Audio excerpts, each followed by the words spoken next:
It's Wednesday, March 27th. I'm Tre'vell Anderson. And I'm Priyanka Aribindi, and this is What a Day, the pod that's excited about the McDonald's announcement yesterday that it will start selling Krispy Kreme donuts later this year. Listen, I do want to know if we can mix them into our McFlurries, but more importantly, will the ice cream machine be working? I want to know if I can get a burger in between the donuts. So we're asking the hard-hitting stuff. Someone from McDonald's, please answer our calls. On today's show, 6 construction workers are presumed dead after Tuesday morning's bridge collapse in Baltimore. Plus, former RNC chair Ronna McDaniel was booted as an NBC News contributor after just 4 days. But first, let's talk about what happened in the Supreme Court's biggest case on abortion rights since the end of Roe. Yesterday, the Supreme Court heard oral arguments in a case that could limit the availability of one of the 2 drugs commonly used together in medication abortions, mifepristone. The case was brought by a group of anti-abortion doctors who argued that the FDA was wrong when it expanded access to the drug in recent years, back in 2016 and again in 2021. And they want the court to roll those expansions back. Okay, so first off, remind us what the FDA did. It initially approved the drug decades ago, but how did the government make it easier to get in recent years? Yes, mifepristone has been around with no problems for quite some time, but the FDA did a few things more recently. Back in 2016, it allowed more kinds of medical professionals to prescribe mifepristone, including nurse practitioners and physician's assistants, instead of just doctors. It also said that the drug was okay to use later into a pregnancy at 10 weeks instead of just 7 weeks. And then in 2021, the FDA expanded access again. That time, it dropped a requirement that the drug had to be picked up in person. So as of now, mifepristone can be prescribed via telemedicine by nurse practitioners, doctors, and physician's assistants, and can be sent through the mail so people don't have to go to a pharmacy to pick it up. Has expanded access in many ways for people who don't live close to pharmacies, aren't able to go, don't want to leave the privacy of their home to do this. These changes have dramatically expanded access to medication abortion, and according to a report published last week by the Guttmacher Institute and Abortion Rights Policy Center, medication abortions made up nearly 2/3 of all abortions in the U.S. last year. And the total number of recorded abortions last year also topped 1 million for the first time in more than a decade, despite the fact that it's almost completely banned in more than a dozen states. And now those expansions are being challenged by this group of anti-abortion doctors and organizations. Right. What was their argument in front of the court yesterday? And did the justices seem receptive to it? This group of doctors argue that the FDA acted inappropriately and that it should go back to these pre-2016 rules. And despite the fact that this is the same conservative court that nearly 2 years ago overturned the right to an abortion under Roe v. Wade, a majority of the justices actually seemed very skeptical that this group of doctors was actually hurt by the FDA's rule changes and questioned whether they even had the right to be there. In legalese, the concept is known as standing. Here's an exchange from yesterday's oral arguments between Justice Elena Kagan and a lawyer for the doctors, Aaron Hawley. You need a person. You need a person to be able to come in and meet the court's regular standing requirements. So you agree with that, yes? I think that's correct, Your Honor, yes. Okay, so who's your person? Hawley named 2 of the doctors in the suit, though that didn't seem to satisfy Kagan. But it wasn't only the liberal justices who had issues here either. A few of the conservative justices also expressed skepticism about the doctors' standing. Here's Justice Neil Gorsuch. And this case seems like a prime example of turning what could be a small lawsuit into a nationwide legislative assembly on an FDA rule or any other federal government action. To better understand why this issue of standing was such a significant part of arguments yesterday, I spoke earlier with Leah Litman, the co-host of Crooked's legal podcast, Strict Scrutiny, and very good friend of our program. You know her, you love her. I started by asking her why the justices kept coming back to this. I mean, they were questioning it because the doctors don't have standing. So in order to establish standing to raise this kind of claim, the doctors need to establish some likelihood of future injury. That is, some chance that they are going to be injured in the future from the government action they are challenging. So under their theory of standing, it goes something like this. When the FDA said that medication abortion could be made available via telemedicine up to certain number of weeks gestation at certain dosages, that somehow made it more likely that women would experience complications from mifepristone and that these doctors would somehow be called upon to treat their complications from mifepristone, even though they do not prescribe mifepristone, even though some of them are dentists, and even though the complications for mifepristone are super low. Right. And it's not clear that prescribing it via telemedicine or at the current FDA levelly approved dosages is more risky than the previous dosages. So their theory just utterly collapses. And it's not just that the theory is outlandish, it's that the court is hearing this challenge in the lead up to the 2024 election. And I think the combination of a legally outlandish theory that would provoke possibly more backlash than them overruling Roe in Dobbs in the lead up to the 2022 midterms is enough to get them to stand down for now.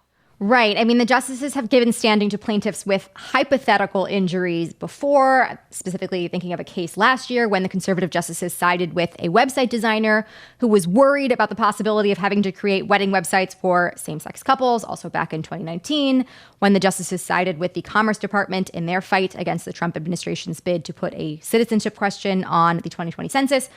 But why are they treating this case differently? Two reasons. First, I think that this kind of challenge is fundamentally different than the kind of challenge at issue in 303 Creative, because the kind of challenge at issue in 303 Creative involved an individual who would themselves be subject to regulatory penalties and sanctioned by the state if they violated the law.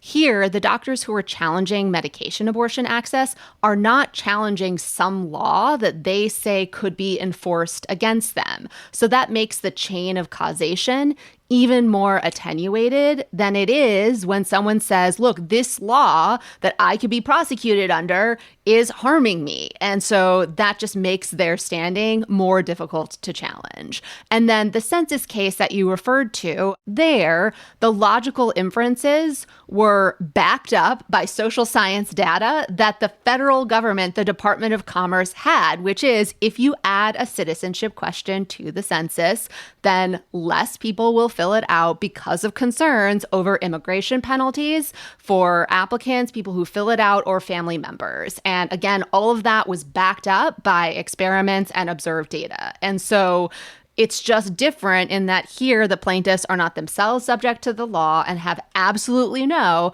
medical scientific data to bolster any of their outlandish theories. Going back to the specifics of this case, these doctors, claim that they face moral issues treating patients who have taken mifepristone. But at one point, Justice Ketanji Brown Jackson suggested that there is already a remedy for this issue, that they can opt out of providing the kind of care that they're morally opposed to. Take a listen to this clip between Justice Jackson and Solicitor General Elizabeth Prelogar. I guess I see it that the injuries that the respondents allege, as you've articulated them, are conscience injury, that they are being forced to participate in a medical procedure that they object to. And so the obvious common sense remedy would be to provide them with an exemption, that they don't have to participate in this procedure. And you say, and you've said here several times, that federal law already gives them that. So I guess then what they're asking for in this lawsuit is more than that. They're saying because we object to having to be forced to participate in this procedure, we're seeking an order preventing anyone from having access to these drugs at all. How does that further undercut the doctor's case here? I think she is pointing out there's just a mismatch between what they say is the problem and the legal remedy that they are seeking, because what they are complaining about is we do not personally want to either have to perform, completed abortion via procedural abortion or perhaps to prescribe mifepristone. And Justice Jackson's point is you're not being asked to do that anyways, so your complaint is much broader. And that broader complaint is even harder to substantiate because it seems to be premised on this idea that these doctors just get to control what every other doctor in the country can do. And I don't want to make you join the prediction game, but based on how yesterday went, do you think it is likely that they will end up tossing this on the basis of standing? I do. I think it's very likely that they will do that. So we are nearing the 2-year anniversary of the court's decision to overturn Roe v. Wade. In doing so, Justice Alito wrote in the majority opinion that the court returns that authority to the people and their elected representatives when it comes to abortion. And yet, in addition to this particular case, the justices will also hear another abortion case next month over whether emergency care at hospitals has to include abortion care. Can you talk to us a little bit about those words from Alito and just how wrong they're proving to be over time? They were so obviously a joke, given other indications in the Dobbs opinion itself, as well as Justice Alito's own writings. I mean, in this very argument, Justice Alito was asking all of the advocates about a theory that this 1873 law, the Comstock Act, could be revived by some Republican administration down the road, by a Republican president and Republican attorney general, to throw abortion providers and medication abortion distributors and manufacturers in jail without Congress having to do a single thing or enact an abortion ban if the courts let them do it. So they know they don't have anywhere near a popular mandate or nationwide support for their anti-abortion, anti-reproductive freedom platform. It has always depended on the courts facilitating that agenda. And that's part of what this case was designed to do. And that's part of what other challenges, are designed to do as well. The other case that you mentioned that the court will be hearing in April is partially designed to defang the protections for emergency care, including reproductive care, that are in federal law, that Congress enacted. And they need the courts to cut back on those, again, because they know depriving people of health care, including reproductive health care, is not popular. People don't like that. That was my conversation with Leah Litman, co-host of Crooked's legal podcast, Strict Scrutiny. And there is obviously a lot at stake. As a reminder, the court won't issue its ruling on this case until this summer. But our producer, Natalie Bettendorf, went out to the steps outside of the Supreme Court yesterday and heard from a number of activists who were there, including Alexis McGill Johnson, the president and CEO of Planned Parenthood. Take a listen to what she had to say. Let me tell you something. I just walked out of that courtroom when they were struggling to find standing. They were struggling to find yet another reason to try to take away our freedoms and control our bodies. And I listened to those opponents of freedom try yet again to decide whether, when, and how patients access abortion care, even in states where it's legal.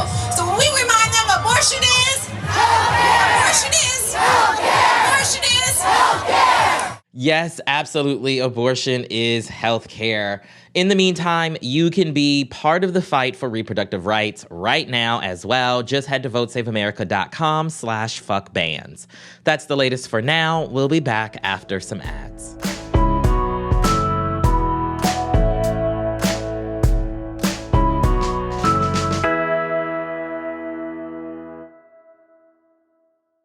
Ask yourself, will your college define your future, strengthen your confidence, prepare you for success? The college you choose today will last a lifetime. That's why students who want to lead tomorrow make Wayne State College their first choice. With over 130 programs of study, Wayne State is the region's lowest cost bachelor's degree. Go to explorewayneStateCollege.com to find out how a quality education at an affordable cost is the right choice.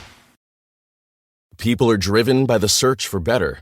But when it comes to hiring, the best way to search for a candidate isn't to search at all. With over 350 million global monthly visitors, Indeed's matching engine helps you find quality candidates fast. You get to ditch the busy work. Use Indeed for scheduling, screening, and messaging so you can connect with candidates faster. It's not just about hiring faster, though. 93% of employers agree Indeed delivers the highest quality matches compared to other job sites, according to a recent Indeed survey. Don't search. Match with Indeed.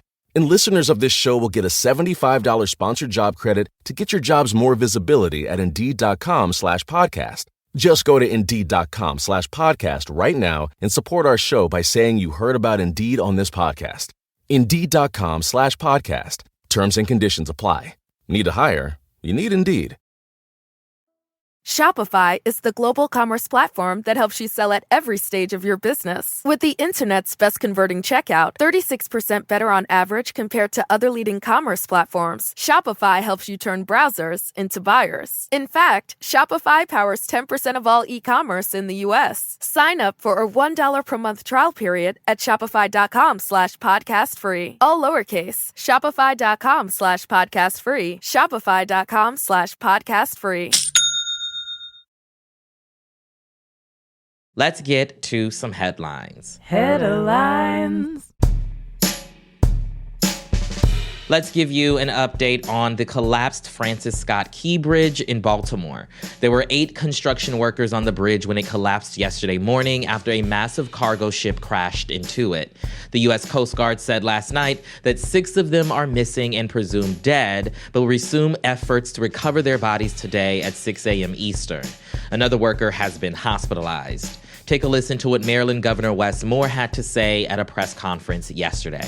To the victims of this tragedy and their loved ones, all of our hearts are broken. We feel your loss, we're thinking of you, and we will always be thinking of you. By now, you've probably seen the horrifying video of the incident on social media. The cargo ship sent out a distress signal early Tuesday morning to let authorities know that the vessel lost power before it hit the bridge. The collapse of the bridge is sure to have an impact beyond Baltimore, though. The overpass carried part of Interstate 695, a road that's crucial to the East Coast supply chain. The National Transportation Safety Board said yesterday that it plans to investigate the incident after rescue workers complete their search. The New York judge overseeing former President Donald Trump's criminal hush money trial issued a gag order against him yesterday. The judge barred Trump from attacking witnesses, prosecutors, and jurors in the case. Earlier this week, the judge set April 15th as the start date for the trial. This trial, as a reminder, is over whether Trump tried to cover up payments to the adult film star Stormy Daniels in the lead up to the 2016 election. However, we know that following a gag order isn't one of Trump's strong suits. But he has some new revenue streams for any possible fines that he may incur for violating this one. We don't want to encourage it, but it unfortunately is true that shares of Trump Media and Technology Group closed up 16% during its first day of trading yesterday. Over time, the stock could earn him a few extra billions of dollars. He also started promoting a line of fancy Bibles for $60 a pop. Here is a little bit from his announcement on Truth Social. All Americans need a Bible in their home, and I have many. It's my favorite book. It's a lot of people's favorite book. Why is he lying? Lying through his teeth. Even the way he says it is comical. That man has obviously never opened a Bible in his life. But wait, there's more. The Bible also comes with a copy of the Declaration of Independence, the Bill of Rights, and the Constitution, including the part where it says Congress shall make no law respecting an establishment of religion. The price does not include shipping and other fees, but the irony is entirely free. That separation of church and state thing is very hard for some people. How long until Donald Trump is signing people's Bibles? Does this mean that he only endorses his Bibles? I have a lot of questions about this. Unfortunately, none will be answered, but it's okay. Fine. We saw a couple of wins for workers' rights yesterday over in Washington state. Governor Jay Inslee signed a bill known as the Strippers' Bill of Rights. The legislation includes a slate of protections for folks who work in the adult entertainment industry, like mandatory workplace safety training and limits on how much employers can charge dancers to work there. The new law also requires that clubs have on-site security, as well as keypad locks for dressing rooms and panic buttons in areas where dancers may be alone with customers. This is a big deal because most adult entertainment workers are classified as independent contractors who typically aren't protected under state labor laws.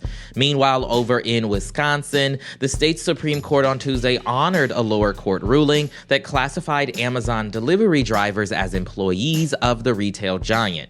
Amazon initially argued that its drivers were independent contractors and therefore not entitled to unemployment insurance from the state. The high court's ruling was unanimous, and now Amazon will likely have to pay a tax bill of more than $200,000. Shout out to the dancers, the strippers, the exotic girls, okay, who now have these workplace protections, as well as the Amazon drivers. Absolutely. Protections for everyone. We love to see it. Vaccine denier and independent presidential candidate Robert F. Kennedy Jr. announced his VP running mate yesterday, Nicole Shanahan. Here she is. It is his commitment to peace and to the welfare of hardworking people in America that draw me as a person of compassion to his candidacy. Shanahan is an attorney and tech entrepreneur who was once married to Google co-founder Sergey Brin. Announcing a VP now is hugely important to RFK Jr. for two reasons. First, his campaign needs the cash, and she has got deep pockets. Here's Democratic strategist Liz Smith, who's on today's episode of Pod Save America. She's already given $4.5 million to the super PACs helping him. So this might be the first case in history where someone was able to buy themselves a VP slot. Listen, I'm sure Trump will come up with the second case any day now. The second reason this announcement helps RFK Jr., about half of states require independents to list a running mate before applying to be on ballots, and his campaign told CNN that it's starting a petition drive this week in 19 of them. Ronna's a goner, okay? Ronna McDaniel is out at NBC News. The super short tenure of the former Republican National Committee chair ended yesterday. NBC only announced last Friday that it hired her as a contributor, but ever since then, there's been an all-out revolt from the network's talent. In a memo yesterday, NBC Universal News Group's chair, Cesar Conde, said, quote, "I want to personally apologize to our team members who felt we let them down." And more letters of the alphabet dropped McDaniel yesterday as well. CAA, the talent agency that helped broker the deal with NBC, also cut McDaniel as a client. That's according to Variety and The Hollywood Reporter, who quoted unnamed sources. Ronna, if you really need to be on TV, maybe you should just team up with Candace Owens. I hear that House of Villains Season 2 is casting. Might be the perfect next gig for you. I feel like ideally you would just slither away into obscurity, but if you got to be out there, that might be the right place for you. Finally, one lucky rich person out there just got the fanciest floaty for their backyard pool. I see Leo DiCaprio not included. The door from the film Titanic was sold at auction last Saturday for over $710,000 to an anonymous bidder. This is the door that Rose floated on to save herself that apparently was a single-seater and didn't have room for another person. So I guess for the very reasonable price of $710,000, you can test that theory for yourself. The prop was one of over 1,600 pieces of movie memorabilia sold by Planet Hollywood at an auction. Also sold was the whip from Indiana Jones and the Temple of Doom and the bowling ball from Kingpin. The auction brought in $15.6 million. But to answer your biggest question you might have thought while hearing this, yes, Planet Hollywood is still around. They have 3 restaurants and a hotel, but not as many movie props anymore for obvious reasons. You know, Planet Hollywood, I may or may not have attended a conference there late last year. Oh? And it was not the place to be. I'll just leave it at that. And those are the headlines. One more thing before we go. Federal agents searched rapper Sean Diddy Combs' homes on Monday as part of an ongoing investigation into allegations of rape, trafficking, and sexual abuse. Now, years after the Me Too movement first started, is the hip-hop industry finally facing the music? How we got here is our edition on Saturdays, and the latest goes all in to discuss the widely known secrets and patterns of accusations against hip-hop's biggest titans of industry. Listen to the episode, Why Hip-Hop Never Had a Me Too Movement, out now, hosted by yours truly, only on the What a Day feed. Truly, so timely. It's the Tre'vell Anderson effect. We love to see it. That is all for today. If you like the show, make sure you subscribe, leave a review, buy yourself a door made for 2, and tell your friends to listen. And if you are into reading and not just seeing how Ronna's resume tries to explain her short NBC stint like me, What a Day is also a nightly newsletter. Check it out and subscribe at crooked.com/subscribe. I'm Tre'vell Anderson. I'm Priyanka Arabindi. And we want a Big Mac with Krispy Kreme as the buns. I've had this before, not a Big Mac, but a burger with donuts as the buns. So good. It's terribly unhealthy, but it's delicious. It's giving heartburn, indigestion, and diarrhea all in one. But also pure joy before that. And who's to say that one isn't worth the other? What a Day is a production of Crooked Media. It's recorded and mixed by Bill Lance. Our associate producers are Raven Yamamoto and Natalie Bettendorf. We had production help today from Michelle Alloy, Greg Walters, and Julia Clare. And our showrunner is Leo Duran. Adrian Hill is our executive producer. Our theme music is by Colin Gilliard and Kashaka.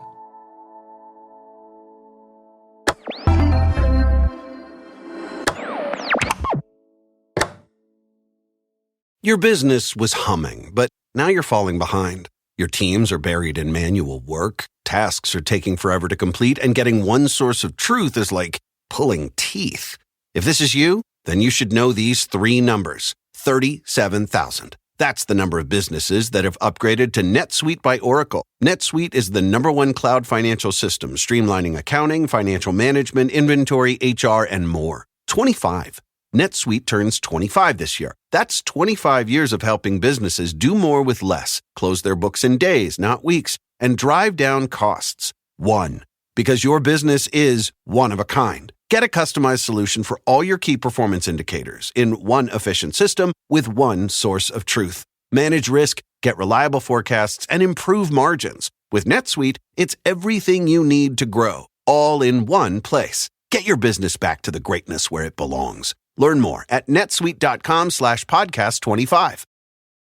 Shopify is the global commerce platform that helps you sell at every stage of your business. With the internet's best converting checkout, 36% better on average compared to other leading commerce platforms, Shopify helps you turn browsers into buyers. In fact, Shopify powers 10% of all e-commerce in the U.S. Sign up for a $1 per month trial period at shopify.com/podcast-free. All lowercase, shopify.com/podcast-free, shopify.com/podcast-free.